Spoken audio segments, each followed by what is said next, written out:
I'm Anita Haberman. I'm CEO of the Surrey Board of Trade. We are Surrey's city building business organization where we support business and bring business into Surrey. And Surrey is going to be the largest city in British Columbia. And to all of our colleagues in government, Surrey matters. That is the message to all levels of government.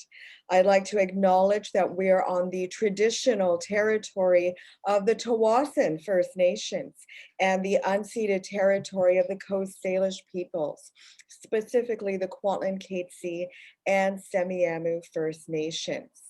I'm so pleased to have a business roundtable session with Mike Morriss. He's the official opposition critic for public safety and the Solicitor General for British Columbia.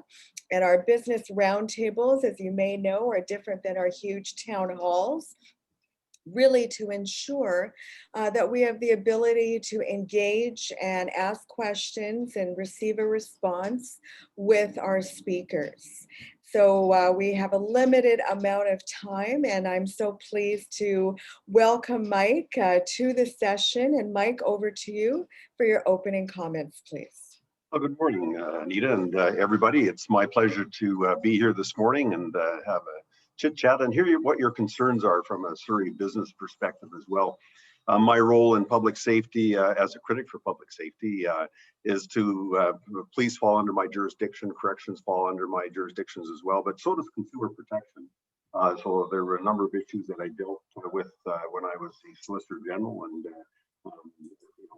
we have a few questions on that. Another item that's been added to my portfolio this time is ICBC, and there have been a number of changes with ICBC that affect just about everybody, and so we want to have a chit chat about that. There has been some legislation passed just the last couple of weeks here with respect to a new Firearms Act. It brought in a lot of recommendations that had been presented to me when I was still with Solicitor General back in 2016 and 17, and I'm glad to see government follow through on those. And those were to address a lot of the gaps that police experienced in dealing with the guns and gangs throughout the Lower Mainland, throughout the province, matter of factly. And hopefully it will have some effect when that act is finally proclaimed and brought into force later on this year. So another, public safety deals a lot with the opiate crisis that we see affecting British Columbia. I'm surprised that government haven't put more policing resources into that itself, although it is a health issue. It does have ramifications for public safety right across the board. Mike, you're just cutting out a little bit. It's hard to hear you. Oh, I'm sorry. Maybe I should get, I'm right up close to the screen here. So if I get a little too close here, I might see a nose print on the screen here on the camera. So, but yeah, so I'm looking at a number of different things here. Cannabis has been an issue throughout the province here. The illegal sale of cannabis, retailers go through a lot of work to become licensed and jump through all the hoops that the government has put in front of them in order to sell the product, and they're still being overwhelmed by the number of illegal cannabis operations throughout the province here. So that's another issue that we're going to look at as well. So I'm game to answer any questions that you might have. So I will just make lots. Thank you so much, Mike. So for all of you, I'm going to go to each of you for any comments or questions that you have for Mike.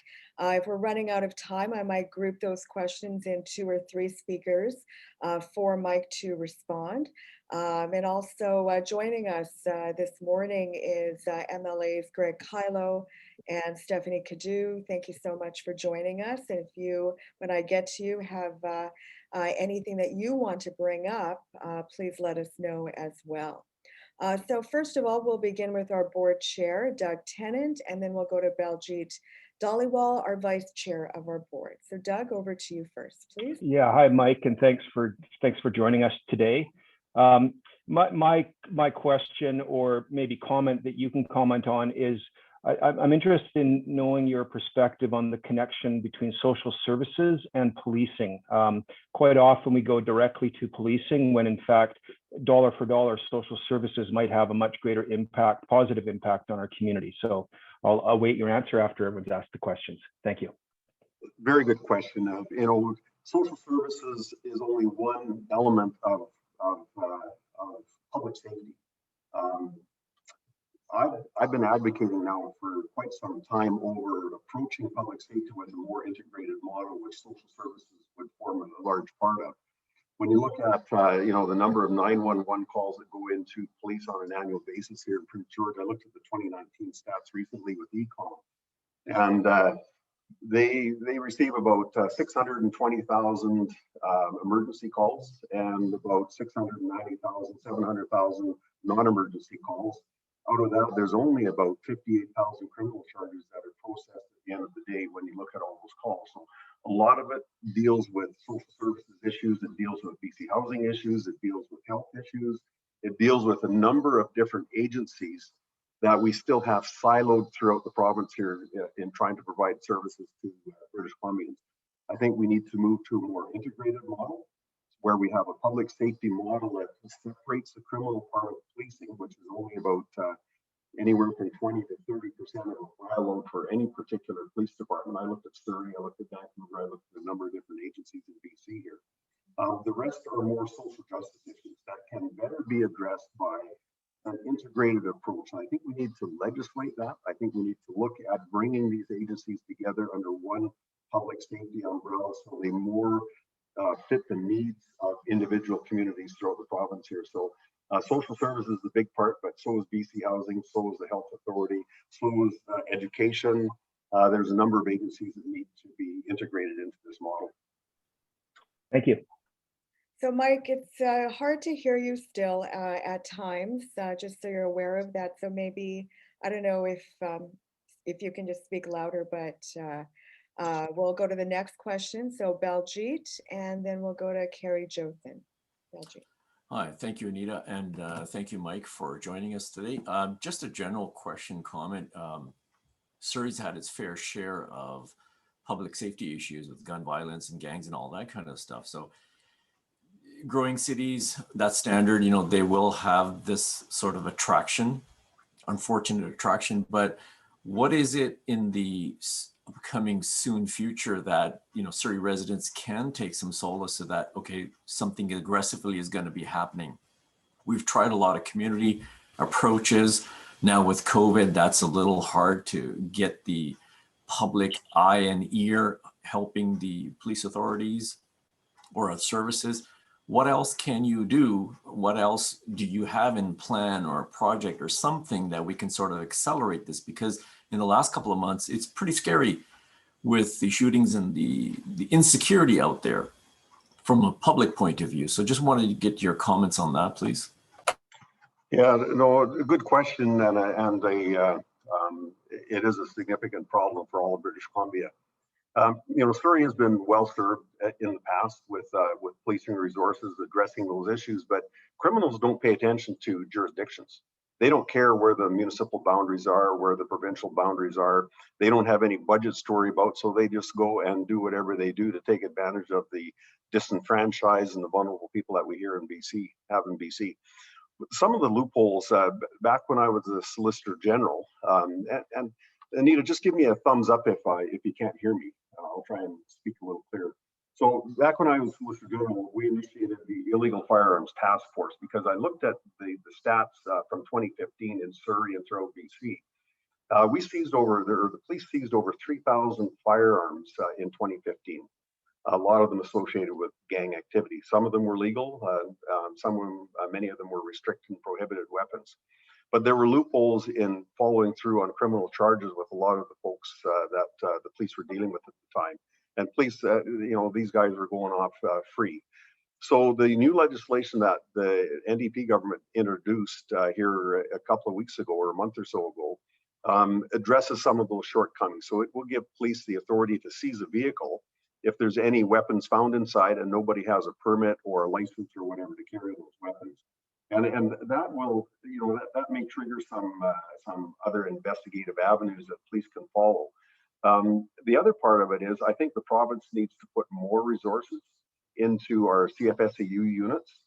They're overtasked. And when you look at the way they operate, and I've got a son on CFSAU, They will spend 6 months or a year on an undercover operation, following these people around. It's intensive work. It's highly technical.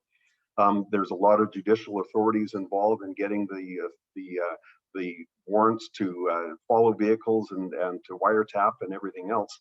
And when the arrests are made and the investigation is concluded, that's when the real work begins. So it's like the tip of an iceberg. The undercover work itself is the tip of the iceberg. The follow-up in disclosure and putting the whole file together sometimes will take months, perhaps as far as a year, in order to do that. So it takes all those resources off the road, and there's nobody out there following through on all the rest of the issues that are going on right now. So I think CFSU would probably it could probably double in size before we'd see some effect on the ground with those types of crimes that are taking place. So it will take a concentrated effort. I think that by separating the criminal part of policing from the social justice part of the policing will also aid in addressing the guns and gang activity and those very serious criminal offenses that we have. I don't have a short-term answer for you with respect to that.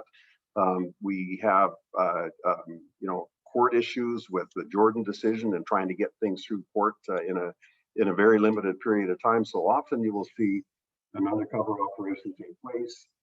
They will spend 6 months or a year putting their disclosure package together and going to Crown Counsel for charge approval before that individual is formally charged. And that's frustrating sometimes because these guys are back out on the street committing crimes all over again. So we need a complete rework of the system, and courts and Crown Counsel need to be an integral part of that process.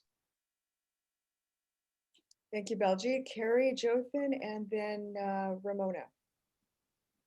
Thank you, Anita. Good morning, and thanks, Mike, for joining us. I'm Carrie Jothan. I'm Principal Human Capital Strategies, Lower Mainland-based management and workforce consultant. I'm a member of the Board of Trade, and I'm a member of the directors of the Surrey Board of Trade. Before I forget, also, my neighbor down the hall, Wally Oakbull, asked me to pass on his regards to you and your colleagues. I see him every morning when he gets his New York Times. Wanted to ask you, what are one or two really big learnings from the COVID pandemic over the last year that would be instructive for public safety policy? Very insightful question, and we're still learning. I'm sure there's going to be a post-pandemic review of just about everything that we do in society and public service right across the country, right around the world that we see. But I think it's given us an opportunity to look at the technology that's available to us right now to make things a little bit easier for public safety, a little bit more effective. We have to get over some of the misinformation that's out there with respect to using facial recognition software, for an example, and other types of technology to aid us in making our communities a lot more safer. There's a lot of work to do in that regard, but we're on Zoom today. All of us have become very used to a Zoom environment. Sometimes we'll spend 10 or 12 hours a day on Zoom, and the technology has changed significantly since we first started, or since COVID was first brought about here. So I look at communities like New York. When I was still the Solicitor General, I brought in technology experts from around the world and had a chit chat with them about what we're missing out there. What can we do differently? Facial recognition was one technology that was presented to me that I found fascinating, that can really aid in tracking down criminals. But the other part of it was the sensors. New York City, for an example, have sensors placed strategically around the city that if a gunshot goes off, police are notified within seconds as to, it's triangulated, the exact location where that gunshot went off. And it can even tell them the caliber of weapon that might have been used during that particular incident, and police are able to respond quickly. So I think we need to start looking at technology supports more aggressively than we have in the past. It may be expensive initially to roll it out, but at the end of the day, I think it would be well worth the money, and I think we'll have a much safer community for that. the way we use our resources as well, and I've talked about an integrated policing model. This just shows us more. I think COVID has demonstrated where the weaknesses are in the system, where the most vulnerable might be situated in the system here, and how we can direct resources in those particular areas and better utilize economies of scale, I guess, in how we use our resources there.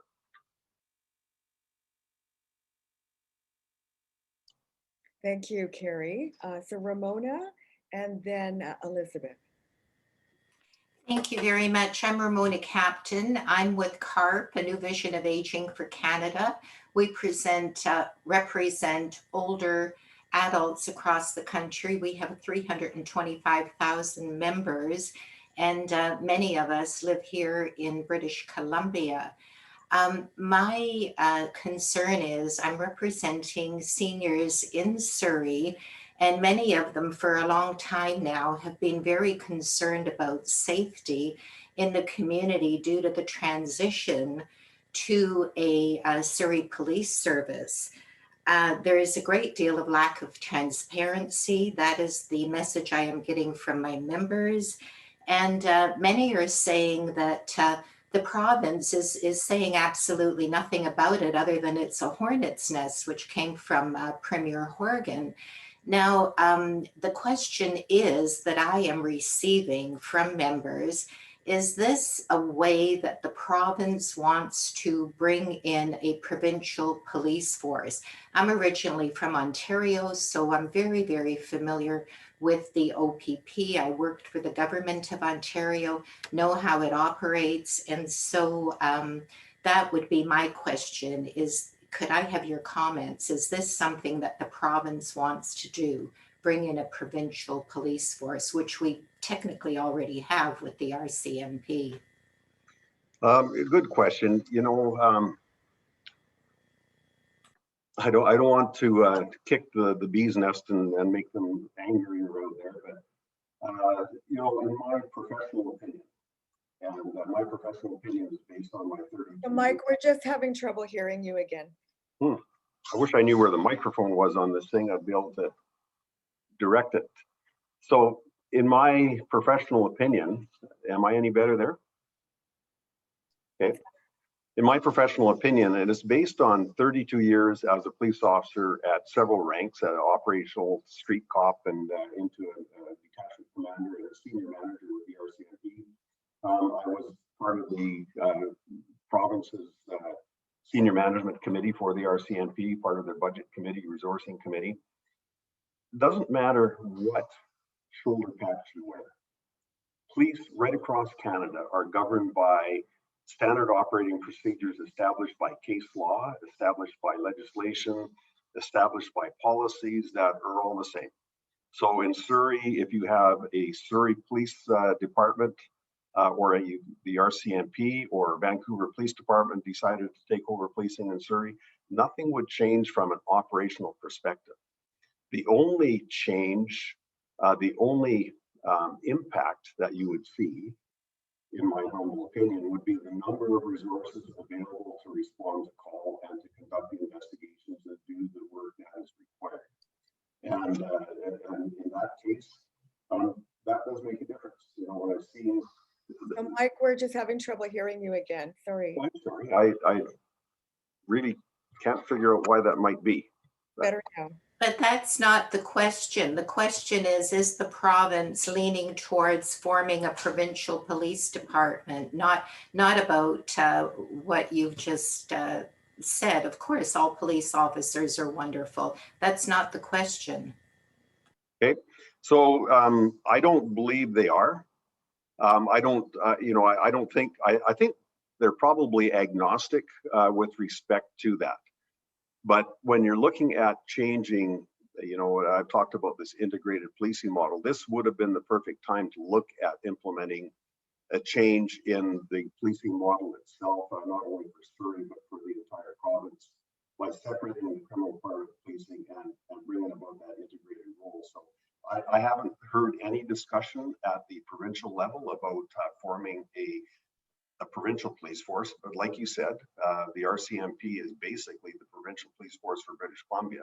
40% of the RCMP resources are right here in British Columbia. A lot of them are in provincial policing. We have 64 municipal detachments in BC that are policed by the RCMP as well. So they have quite a presence here.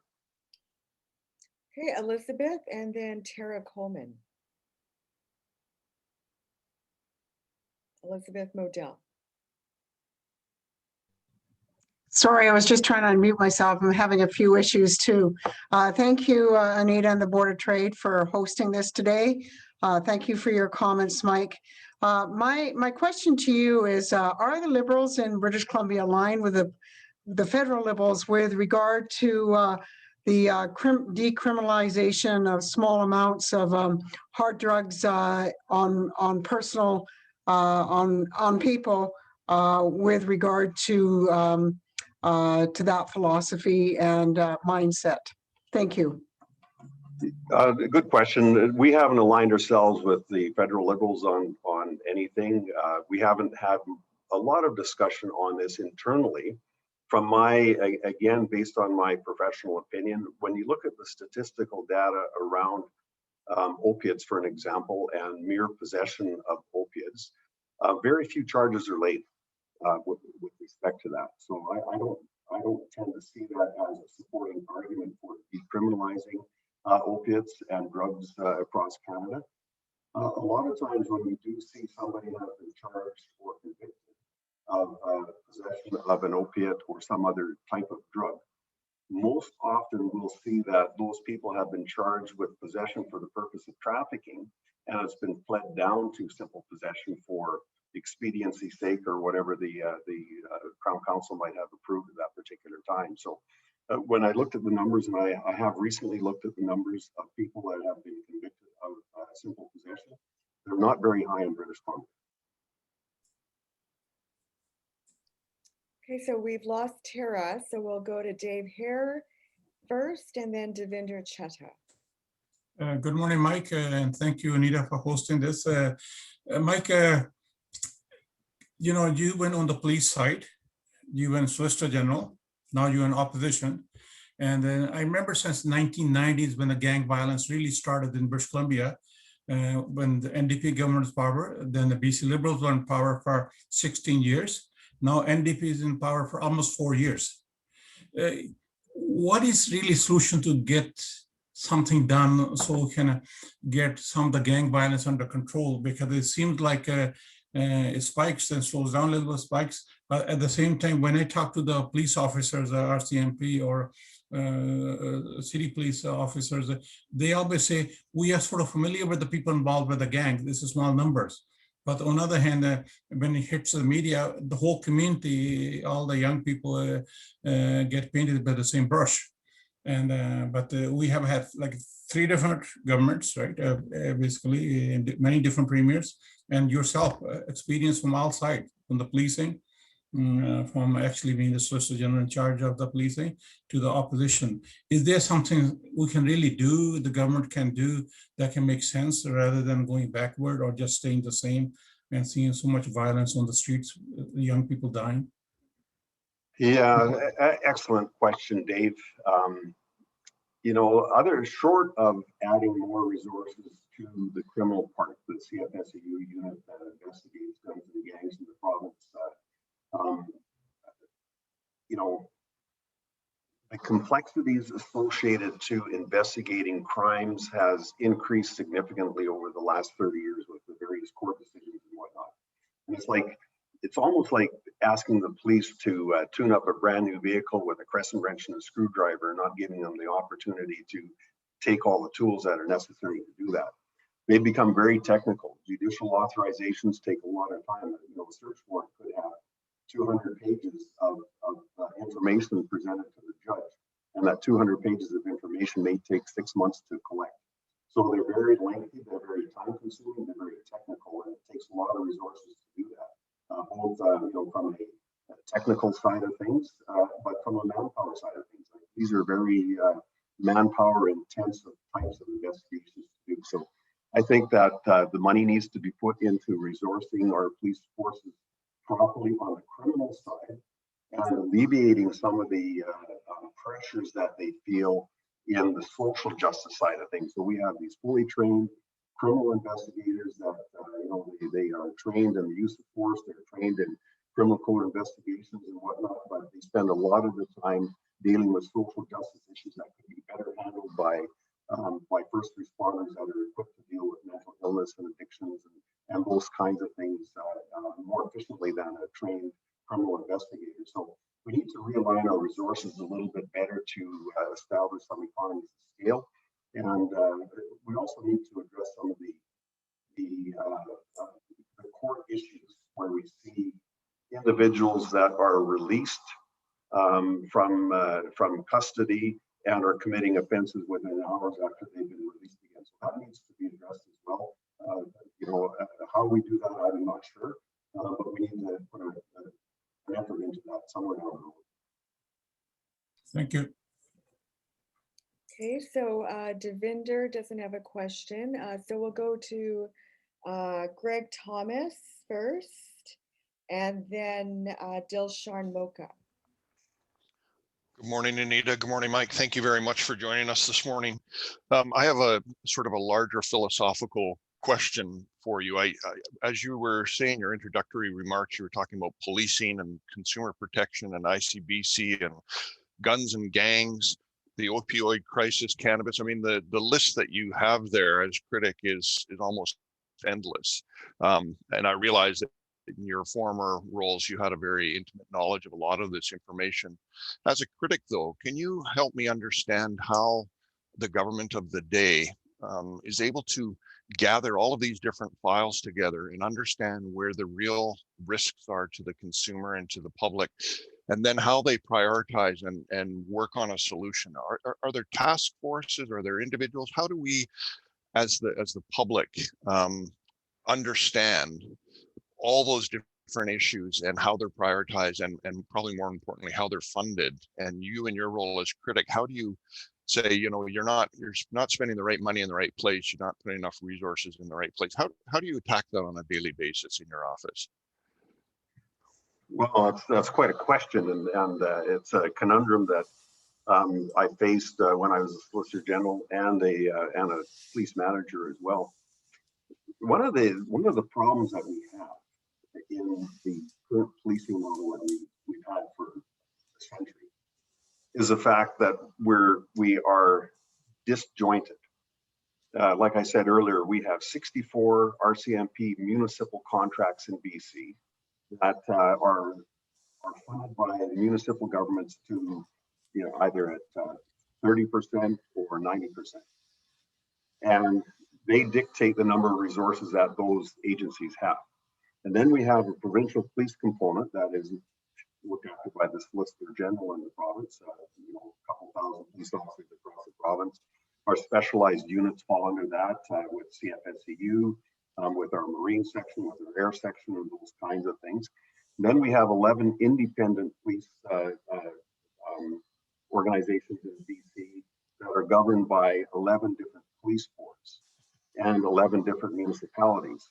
So to try and coordinate all of the investigations that we have in the province, and like I said earlier, crooks don't pay attention to boundaries. They crisscross back and forth. They don't have budgets to worry about. They need more money. They just go and steal it somewhere. So we have all these different agencies and whatnot trying to do whatever they're going to do. We see a significant disparity in the volume of work. For example, I think the criminal code caseload in Surrey is 54 criminal cases per police officer in Surrey for 2019. In Prince George, it's something like 112. In some smaller communities, it could be 130 criminal code cases. In other municipalities we have in BC, it's as low as 18 or 20 or 25 cases per officer. And those are relatively safe communities. So as a Solicitor General, I didn't have the ability to move resources around to address where those real high crime areas were, because we just didn't have the resources to be able to do that. But in addition to that, we also have our social agencies that are funded much the same way. And so we have too many silos involved right across the province. A lot of bureaucrats sitting at a table trying to address them, legitimately address them, but they're also coveting their checkbook. You know, they want to make sure that they have money to run their organization the way they need it. So we need collectively to bring all these agencies together under one umbrella, legislatively perhaps, and have one shared outcome that we can look at.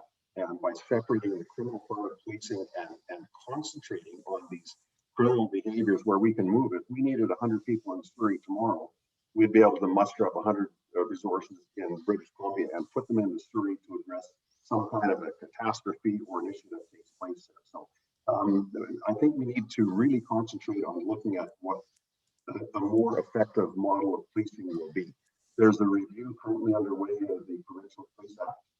And the Provincial Police Act, in my humble opinion, is very well suited for the model we have.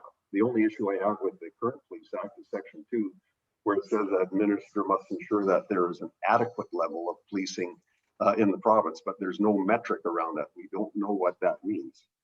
So, but I think the time has come where we need to pop the hood open on this and do a major restructuring to achieve the community goals that we all would like to see. And Greg Thomas, you have a follow-up, you said? Yeah, just a very quick follow-up question. So I think we all know, but it's a very, very difficult solution there. I'm the past chair of the Surrey Board of Trade. I'm also the incoming vice chair for the BC Chamber. And, you know, in the work that we do on a daily basis, we're dealing with policy and bringing this forward for the province and for the federal government. I see a tremendous opportunity here to be working very actively to trying to find some kind of an integrated solution to policing, because it's not just provincial, it's federal as well. Integrating all those things provincially and federally. It's more of a comment. I just see a tremendous need for a very strong and concerted effort to integrate a lot of this information. There must be tremendous waste there as well between the agencies doing similar things. So I'll leave it at that. Thank you, Anita. Okay, thank you. So Brenda Federink, do you have a question or comment? Brenda Federink. Ellis Ross, do you have a question or comment? Nope. Okay. Stephanie, do you have any? Greg Kylo. Yeah, thanks, Anita. Yeah, no, certainly happy to join, and thanks, Mike, for taking the opportunity to actually share some of your insight with respect to crime and Surrey policing. Maybe I'll just mention that as a BC Liberal MLA for Shuswap, and I'm the critic for labor, some of the things that certainly are top of mind for many businesses around the province is, you know, increased taxation. We're looking at a further increase in minimum wage that's coming up this year in June. And just the whole notion around competitiveness, business competitiveness, and the need to have taxation in our province that is attractive and in line with other jurisdictions. And so, you know, as we look at the COVID recovery, it's increasingly important that government have a look at providing those, not just those necessary supports and grants for businesses that are really struggling right now, but to really have an overarching look at the overall impact of taxation in general and our ability as a province to attract new capital investment and to provide that opportunity for businesses that are operating in BC to remain competitive and increasingly global market. So, you know, even just corporate taxes as an example, province of Alberta corporate tax rate is 8%. Corporate tax rate in BC is now 50% higher than our neighboring province of Alberta at 12%. You know, these things are really important. And so, you know, I'm sure it must be top of mind. I'm sure, Anita, for many of your members is, what is government doing? Is government actually providing assistance to businesses so that they can remain competitive? Or do we have a government that is increasingly looking to increase taxation on the backs of businesses, whether it's the employer health tax or others, that certainly take away from the opportunity for us to attract investment and for businesses to be successful here in BC? Well, thank you for that, Greg.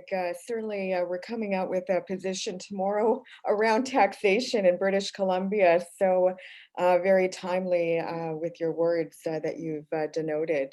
It certainly is a bottom line issue for all BC businesses in the face of rising costs, whether it's property taxes locally, whether it's hydro, gas, PST, whether it's a speculation tax, this air tax. And I saw the Liberal government, or the Liberals put out that media release through Todd Stone yesterday. So that's coming out tomorrow. I just have some questions, Mike, since we have a little bit more time. And if any of you have any other questions or comments, please raise your hand and I'll get to you. So the first question, Mike, for you is a lot of our frontline responders, which includes police, fire, etc., were not part of phase 1 vaccination. They're interfacing with, with the community. We heard this morning that even in Surrey, many of our firefighters, our police officers have COVID. And that's going to affect resources. And I imagine that's an issue all throughout British Columbia. What are your thoughts about, and we even said this to Bonnie Henry when we meet with her, every couple of weeks, why aren't these frontline responders, part of the phase 1 vaccination program? Is it a matter of supply or what? Your opinion? My opinion, of course, yeah. I think probably it was perhaps an oversight at the beginning. I don't know, but as you say, that these are the folks that are dealing with our vulnerable citizens on the street. They are subject to exposure from unknown individuals and on a regular basis here. I've been monitoring it with the RCMP. I haven't heard any complaints from the municipal forces, but the RCMP have been able to contain it. They've had a few members that have contracted COVID symptoms and tested positive, and they've been in isolation. But I think for the most part, they've done a pretty good job of keeping the lid on it. But that only lasts so long, and we're getting into a very critical period here right now, where we've got these new variants that are spreading and are a lot more contagious. So I think I would have been supportive a long time ago of all our frontline responders receiving vaccines at the first go around, because we need them healthy. We need them able to respond and keep everybody safe. So I think that should have been foremost in their minds when this whole vaccine program started. So, Mike, the U.S. government this morning, the president, he issued a series of executive orders around gun purchases, background checks, all of those pieces. We know the Canadian government, they invoked some improvements in relation to purchasing guns. What else needs to be done in relation to gun purchases and really, curbing the gang activity that we've been seeing not only in Surrey, but throughout the Lower Mainland region? So, the weapons that our criminals use and how they get their weapons will not be affected by the legislative changes that I've seen proposed and have been implemented. They will get their guns wherever they want to. There's a lot of legal firearms that end up in the hands of criminals through nefarious means, but most of them are smuggled in. Most of them are diverted from legal firearm owners, purchased probably without due diligence in the process. We have very stringent regulations in place in Canada for purchasing firearms, for having a possession acquisition certificate, the training that everybody has to adhere to, as well as the safe storage of firearms in the home. So very stringent. And criminals, I think, again, I go back to advocating for increased resources in our guns and gangs unit that investigate these and track them down, seize these weapons as soon as you can, find out where the sources are. We have a very porous border. A lot of the firearms come in from the United States, but we seem to pick on legal gun owners as the source of a lot of these weapons, when that's definitely not the case. One of the feedback pieces that I always receive whenever we're proposing a policy related to public safety is, why is a business organization even involved in public safety? So public safety does matter to the business community. It matters to economic development. And we put together a policy actually in support of the way back recommendations of the Blue Ribbon Committee on Crime Reduction Initiatives, a very holistic methodology around crime reduction. What has happened with that report, which we thought here at the Surrey Board of Trade was a monumental pathway towards reducing public safety and creating those holistic methods towards public safety measures? Yeah, it was an excellent report. It was well done. It had some great recommendations in it that also came with a significant price tag as well. But it had implications for local government, provincial governments, and the federal government. So again, we needed that collaborative approach to how we deal with this. But at the same time, I think it needed to go that step further to talk about what exactly is public safety. You know, business relies on the safe community. People want to feel safe to get out and, you know, go to a restaurant, go down to a local pub, or go to a movie, or just walk around town. And if they don't feel safe, then we'll see that reduction in opportunities for business and everything else. So I think we need to reassess what public safety looks like, what it means. And again, I think it's important that we separate that criminal element and make that a provincial policing responsibility, but make public safety on the social justice side the responsibility of each individual community. How safe do you want your community to be, and where do you want to put those resources in order to do that, with the assistance of social services, with the assistance of your health authority, with the assistance of BC Housing, Community Living BC, and all those other agencies working collaboratively together with our municipalities to make that community safe.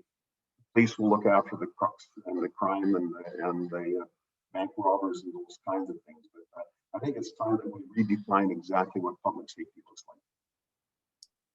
You know, we talked about gang activity, and gang activity is borderless. You know, it's not only in Surrey, but is it really about changing a police force, or is it about judicial reform?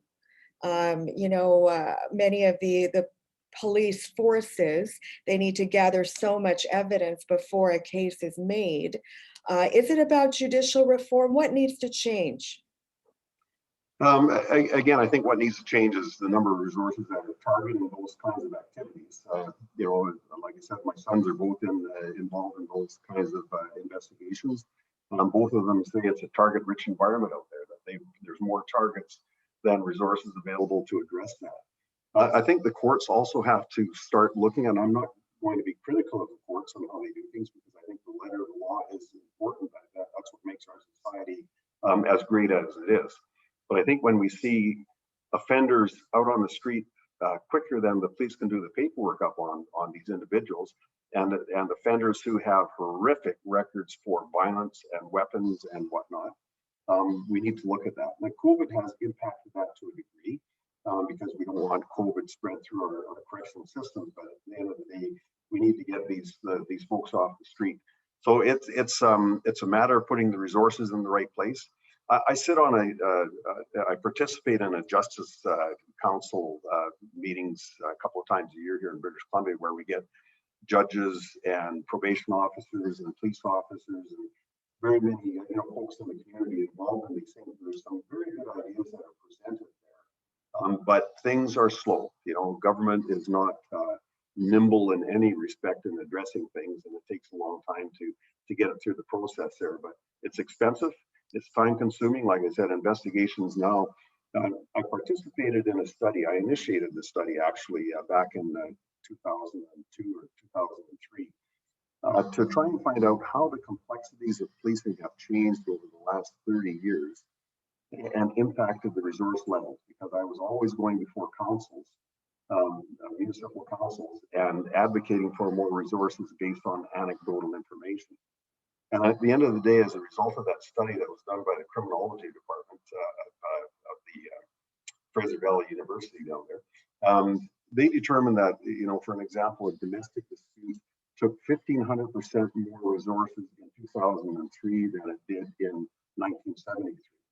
Homicides took thousands of percent more time and resources to investigate, just because of the complexities associated with DNA gathering, to the technology involved and the judicial authorities involved in that. So when we see units that have an increased in size appropriate to the complexities that have occurred, then we see a deficit in being able to address a lot of those issues. So it's going to take time. It's going to take resources and money to do that. Ellis, you have a question, and then Greg Thomas. If you can unmute yourself. There we go. Mike, I'm trying to figure out this whole system in terms of the crime, the enforcement, and the punishment, for lack of better words, in terrorists. And in terms of the crime that's happening in terrorists is actually associated mainly with the people on the streets. And I brought in the mayor and council, I brought in the RSMP, and we just seem to be going nowhere fast. And the RSMP are not the problem here. And it's gotten to the point where I found out for the last couple of years, there's real no point in pressing charges against a street person that goes into a store with a shopping cart, fills it up with goods, gets it on video. The manager chases that person down going out the back door. They walk away with a shopping cart full of goods, stolen goods. Nothing they can do. So it's on video. They got witnesses, they got the name, they got everything. And then nothing happens from Crown Council for a number of different reasons. It's sensitivity towards the addictions. It's sensitivity toward the ethnicity. It's sensitivity towards the backlog in the courts, and a whole host of reasons why, you know, you really can't press charges. You can't. Crown Council is next to say, no, we're just going to drop it. Well, now it's starting to get worse because there's no consequences. Now we have people getting caught on video, walking up to a truck, smashing in with a rock, taking out all the stuff. The owner comes along, finds out, checks the video. Yeah, this is the guy. And nothing's getting done. And I find myself trying to wade through all this. Okay, where's the problem? Where's the enforcement? Where's the accountability? And I'm not really getting any answers in terms of, you know, what are the deterrents to the crime level if we're not going to do anything? We're just going to say, no, there's no point in doing this. So I'm at a loss of where to go next year. Any comment, Mike? Yeah, you're describing a situation that occurs in every single community across British Columbia, and it's a frustration point for policing resources, no matter where we are. A lot of these crimes are crimes of survival committed by people that suffer from addictions or mental illness or both. And those kinds of things need to be addressed separately from the courts. The courts are looking at it and say, you know, somebody who's suffering from mental illness or addiction should not be before the court. It should not be the default for their behavior. And that's why I say it's important to have this integrated service with social services, the health authority with addictions and mental health treatment, and BC Housing to make sure that they have a house and a place to live in, social service to make sure that, you know, do we need training? Do we need some kind of supports in place for these individuals? So, but we've been defaulting to the police now for so long. That seems to be the go-to, you know, police have been burdened with this for a long time. 911 call comes in, they attend, they investigate it, they investigate the charge. If there's enough evidence to support it, they will do a report to Crown Council. And that's the end of the police involvement. There should be. Crown Council will look at it and they will say there's no likelihood of conviction because this person is suffering from some of these different ailments and it needs to be dealt with through some other agency. But nobody picks up the ball from there. And so that's where the deficit is in the way we approach these things. And that's why I say we need this strong integrated service at the provincial level, but every single community in BC should have a subset of that dealing with these social justice issues. So we're not plugging up the court system with a crimes of survival. I guess I don't know how else to describe that. Greg Thomas? So thank you, Mike. That's a great segue to I have two questions for you. The first one deals with the resource issue, and I know it's delicate, so you can answer as you wish. But here in Surrey, we are going through a transition from the RCMP to a private police force. There's lots of talk about what that cost will be when it's operational, but there's almost no information about the transition costs. Many people are estimating tens of millions of dollars, if not over $100 million to do this transition. And when we're talking about resources, would it have not been better to use that transition money to better equip our police officers in Surrey under the current program that we have and enhance the programs we do have with those resources, rather than spend that money simply to change a badge on a uniform? Yeah, a delicate question. So, you know, I never did. I've been watching that very closely, and I never did see any verifiable reason to make that change. Like I said, it doesn't matter which shoulder patch you wear. Police officers need to follow the same standard operating procedures, not to follow the law in how they investigate crimes. They have to work in concert with these other agencies. Doesn't matter what shoulder patch they wear. I've also been waiting to see what the costs will be, because I have assessed it based on that first report, and the numbers are quite astronomical in my view. But again, legislation allows municipalities to choose whether they go with the RCMP or whether they form their own police force or contract to an existing police agency such as Vancouver PD or something like that. So, you know, the legislation is there for them to do that. I haven't seen any cost structure for this, for the development of this unit. So I've got no idea. I don't know how to respond there because I haven't seen the numbers. Unfortunately, part of that response with the at the time, I made this point known when we met with the Attorney General at the time, and the response was the return on the investment is not part of the equation, which I think is a massive gap in that part of the legislation. Aside from the security rationale, there should also be a financial rationale, which is missing. Very quickly, the second question I have is my undergrad degree is in molecular biology, so I'm very aware of the viruses and bacteria situation that's going on right now. We're in a race between the variants coming up and the vaccines happening as well. So who's going to win is anybody's guess, but we are seeing flagrant abuse of the health orders everywhere we turn, especially out in front of my house here. I live on the Fraser River and I see it every day. In my opinion, the enforcement of the health regulations are just not adequate, and there may even be a need for criminality around this. I'm just wondering what your opinion is. If public behavior, asking people to do the right thing and they're not doing it, where do we go from here? Because this should have been dealt with 10 months ago, and it's just getting worse every day as the weather's getting nicer. Just wondering if you might have an opinion on that. Yeah, that's a difficult one when you're dealing with social behavior, public behavior. Part of the problem, in my humble opinion, is I think the health rules that have been developed over the past year with respect to COVID and restrictions that we see publicly have been opaque.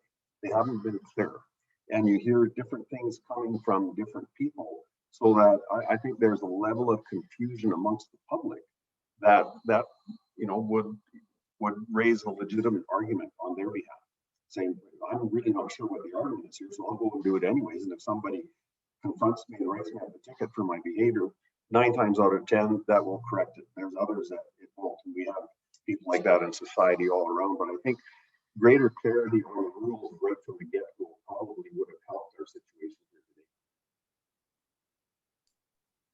Thank you. And my final question to you, Mike, and maybe your colleagues Stephanie and Greg Kyler would like to comment as well.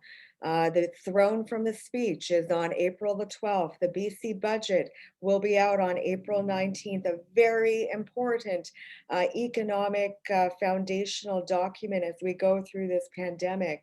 From your perspective, and from your portfolio, what would you like to see out of the throne speech? and the future of British Columbia. I think economic recovery is important for all aspects of our society.